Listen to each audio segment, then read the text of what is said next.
Assalamualaikum warahmatullahi wabarakatuh. Saya Ayesa Sutika, NIM 200141788, Prodi PGSD Universitas Muhammadiyah Bangka Belitung. Di sini saya akan menjelaskan materi tentang bahasa Indonesia. Sejarah bahasa Indonesia.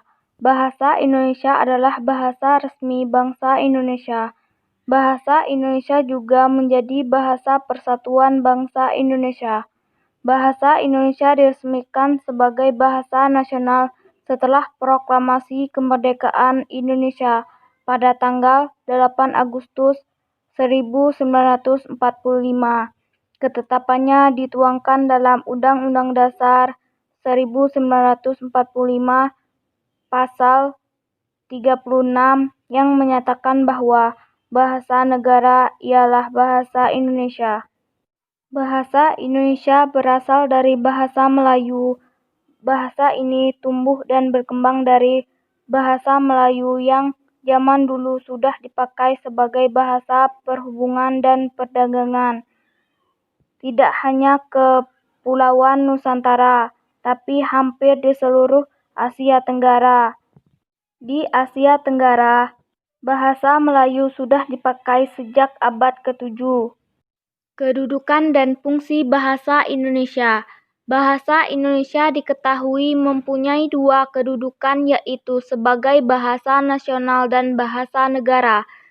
Dalam kedudukannya sebagai bahasa nasional, fungsi bahasa Indonesia adalah sebagai lambang kebanggaan kebangsaan, identitas nasional, alat perhubungan antar warga, antar daerah, dan antar budaya, serta alat pemersatu suku, budaya, dan bahasa di Nusantara.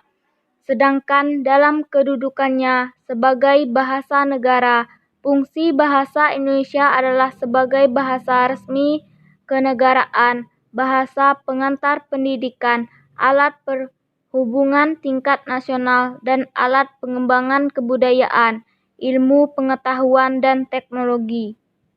Pengertian EYD. EYD adalah ejaan yang sudah disempurnakan. Artinya, semua kata atau kalimat harus diatur sedemikian rupa yang sudah disempurnakan untuk membuat sebuah karya tulis menjadi sempurna. Berikut adalah penulisan EYD, yaitu penulisan huruf kapital. Huruf kapital adalah huruf yang berukuran dan juga berbentuk khusus di mana lebih besar dibandingkan dengan huruf biasa. Huruf kapital ini biasanya selalu digunakan pada setiap kata awal dalam sebuah paragraf atau kalimat. Berikut adalah aturan penulisan huruf kapital menurut EYD. 1. Untuk huruf pertama dalam kata pertama di suatu kalimat. Seperti yang banyak diketahui oleh orang-orang, di mana penggunaan huruf kapital dalam EYD adalah untuk digunakan pada huruf pertama dalam kata pertama juga di suatu kalimat. Contoh, bulan menjadi cahaya yang paling terang ketika malam hari, yaitu kata bulan dan huruf B-nya itu besar. 2. Untuk huruf pertama pada kalimat petikan langsung. Kalimat petikan adalah kalimat yang menggambarkan isi percakapan pada suatu teks atau bacaan. Penggunaan huruf kapital dalam EYD adalah seperti yang sudah saya jelaskan di bawah ini. Contoh, ibu marah padaku sambil berkata, "Kenapa kamu bolos sekolah dan malah main ke warnet?"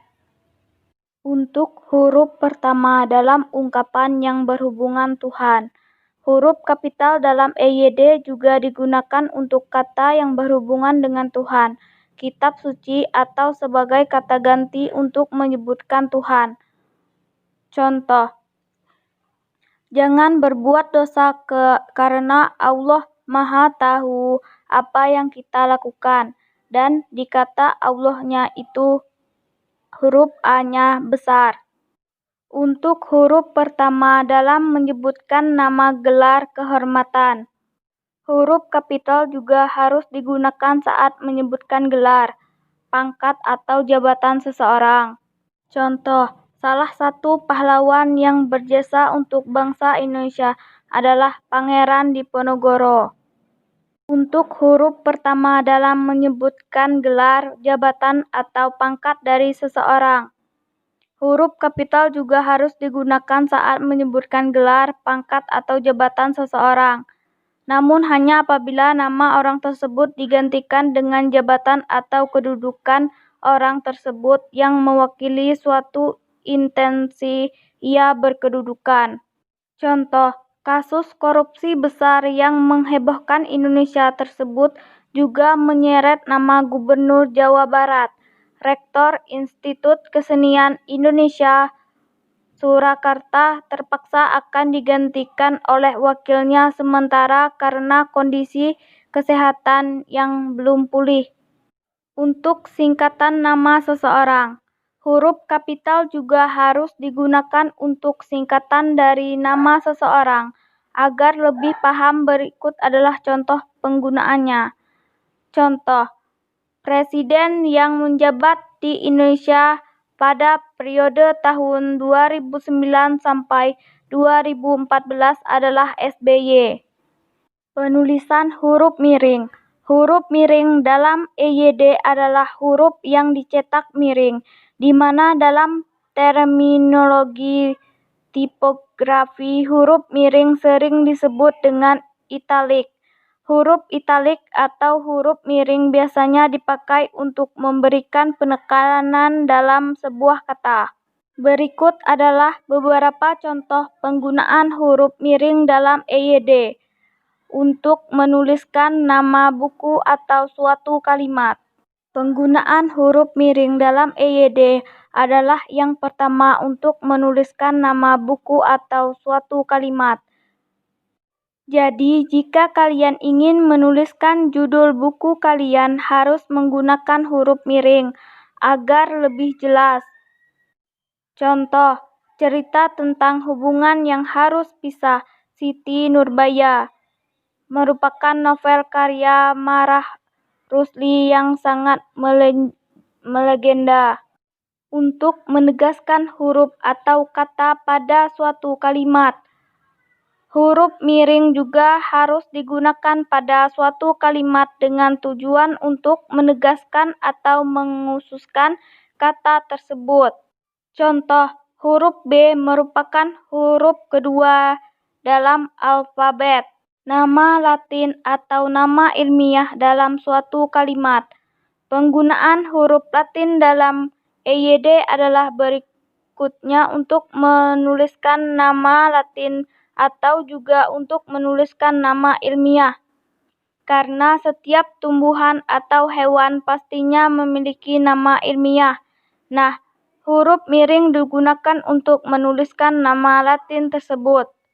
Contoh, nama ilmiah dari bunga air mata pengantin adalah Antigonon. Untuk memberi perbedaan dalam kalimat, penulisan huruf miring dalam EYD adalah juga harus digunakan untuk kata yang menjadi penanda atau pembeda dibandingkan kata lainnya dalam suatu kalimat. Contoh, dalam bahasa Yunani, istilah ekonomi sering dikenal dengan sebutan oikos yang memiliki arti rumah tangga atau keluarga dan juga nomos yang memiliki arti hukum atau peraturan. Untuk menuliskan alamat website atau dalam kalimat. Terakhir, penggunaan huruf miring dalam EYD adalah untuk menuliskan alamat website atau suatu link yang akan dalam kalimat.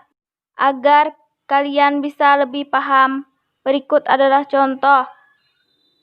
Contohnya, sekarang kita bisa mendapatkan berbagai informasi dengan cepat dan mudah melalui mesin pencarian Google yang bisa kalian buka di www.google.co.id.